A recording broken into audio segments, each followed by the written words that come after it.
What's up guys, and welcome to the video review of the Switcheasy Cara folio case for the iPad 2.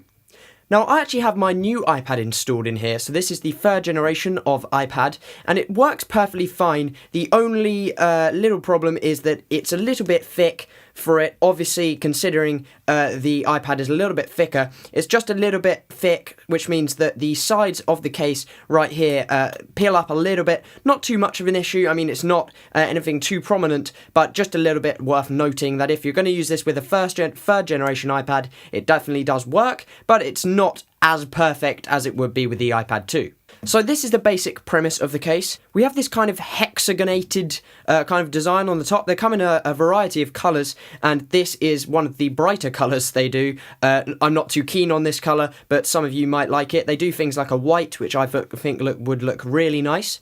And on the bottom here, we have a cutout for the 30-pin dot connector. We have a perforated cutout for the speaker there, which actually works really, really well. There's about 1-for-1, so you get each dot for the speaker, you get a dot for the cutout, which is very nice.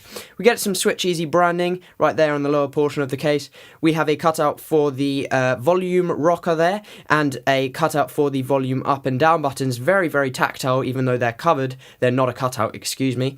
You have a covered lock screen button there. Again, incredibly tactile. No problems whatsoever with that. You have a cutout for the camera, and also worth noting with the iPad 3, the camera does work. No problems there. It's not too centered, but it does work perfectly well. We have a cutout for the microphone. Again, no audio impairment on that. And then we have a cutout for the audio jack there. And around the side, we have a little clasp opening here for the case to slip back after it's been put back on with the folio kind of feature of this case. So it's very nice that they've implemented a clasp instead of just the, the magnets, or sometimes which may get a bit loose and this isn't going to slide around and unlock and lock your device. So as you may have seen earlier, it does work with the lock function there. So you can hear my device locking just there, so that's very nice from that point of view.